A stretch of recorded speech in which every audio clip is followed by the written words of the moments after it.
হালখাতা। পুরনো হিসাব চুকিয়ে নতুন বছরে নতুন করে ব্যবসায়িক লেনদেন শুরুর শত বছরের ঐতিহ্য। তবে লেনদেনের ধরন পাল্টে যাওয়া আর আধুনিকতার ছোঁয়ায় জৌলুস হারিয়ে এখন এই রীতি সীমিত আকারে টিকে আছে খাতুনগঞ্জ চাকতাইয়ের মতো ব্যবসা কেন্দ্রে। রনি দত্তের রিপোর্ট, ছবি তুলেছেন আবু জাহেদ।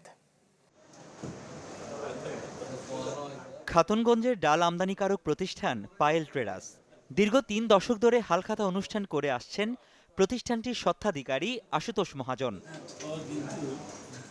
নতুন বছরে এবারও হালখাতা খুলেছেন তিনি। পুরনো সব হিসেব শেষ করে তোলা হচ্ছে নতুন খাতায়। আসেন ক্রেতাদের অনেকেই, চলে কুশল বিনিময় ও মিষ্টিমুখ। ধর্ম বর্ণ নির্বিশেষে যেন এক উৎসব আমেজ পুরো প্রতিষ্ঠানে। সব ধর্ম বর্ণ নির্বিশেষে কিন্তু বাঙালিরা হালখাতা করতো, মানে নতুন পুরন খাতা বাদ দিয়ে নতুন খাতা লিখতো।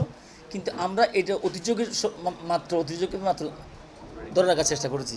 তো আমরা আগের যে রীতিটা ছিল সেই রীতিটা নিয়ে আমরা এখন সেই রীতি থেকে আমরা অনুসরণ করি নাম মাত্র। কিন্তু আলখাতা বলতে প্রতিদিনই আলখাতা, তো এটা সত্যি সংক্রান্তি নিয়মটা শুধু রক্ষা করা।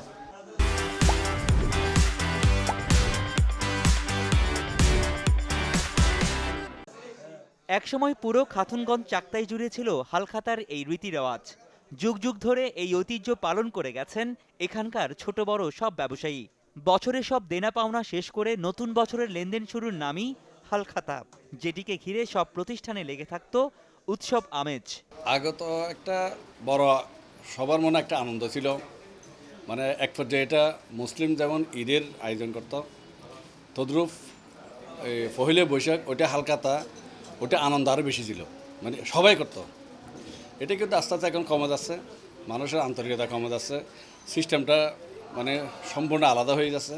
আগে তো যে একটা আনন্দ হইতো, এই রমজানের ঈদের মতো একটা আনন্দ হইতো এই আলখাতারায়, কারণ বাজনা বাজাইতো এবং আনন্দ করে সবার ঘরে সবাই আসতো, সেরকম আগের মতো নাই এখন আলখাতারায়। ওই যেহেতু এখন অনলাইনে ব্যবসা হচ্ছে, চেকের মাধ্যমে ব্যবসা হচ্ছে, আর তাছাড়া ওই যে বাকিটা বাকিটা কিন্তু আগের থেকে অনেক কমে গেল। এখন তার প্রয়োজনে আলখাতার কিন্তু ওই যে খাতা বাকি খাতাটা আমরা কিন্তু ওই তেমন একটা মানে করতে চাই না। তবে কালের পরিক্রমায় এখন নগদ ও বাকিতে লেনদেনের পরিবর্তে স্থান করে নিয়েছে চেক আর অনলাইন ব্যাংকিং। তারপরও এখন নামমাত্র হালখাতার এই ঐতিহ্য টিকিয়ে রেখেছেন হাতে গোনা কয়েকটি প্রতিষ্ঠান। আগে একটা পুরানো ঐতিহ্য ছিল, সবাই এসে এখানে পেমেন্ট করতো, আবার নতুন করে সুতাপত্র করে নিয়ে যেত, এটা একটা ঐতিহ্য ছিল। এখন আস্তে আস্তে এখানে চলে যাচ্ছে, আগের নিয়ম এখন আর হচ্ছে না। এখন মুষ্টি মেয়ে কয়েকজনে করতেছে, অনেকে আবার করতেছে না, ওই রকমই আর কি। অনেকাংশে কমে গেছে আগের থেকে। তার কারণ হচ্ছে লেনদেনের বিভিন্ন রকমের প্রসেস চলে আসছে।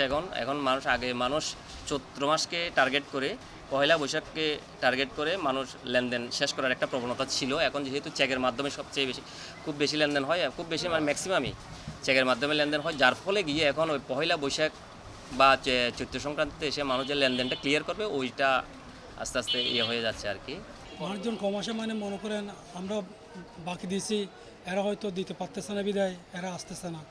এখন ধরেন দেশের পরিস্থিতি অনেক খারাপ হয়ে গেছে, বাকি দেওয়া কমাই ফেলছে। আগে ক্যাশ টাকা দিয়ে মাল বেচা কেনা হয়, বেচা কিনা হওয়ার পর মানে টাকাটা ক্যাশ এসে যায়। ধরেন বাকি দেওয়া কমে গেছে, কমে যাওয়ার পরে হালখাতা তো আগে হয়ে যায়, ক্যাশ টাকা দিয়ে বেচা কিনা হয়ে। এখন তো হালখাতা মানে আগের থেকে অনেক মানে কমে গেছে। দিনে দিনে ব্যবসা কমছে খাতুনগঞ্জ চাকতায়ে। আগের সেই জৌলুসও নেই এখন, তাই শঙ্কা হয়তো আর কিছুদিন পরেই হারিয়ে যাবে বাঙালি ব্যবসায়ী সমাজের এই ঐতিহ্যের সংস্কৃতি। রনি দত্ত, চ্যানেল 24, চট্টগ্রাম।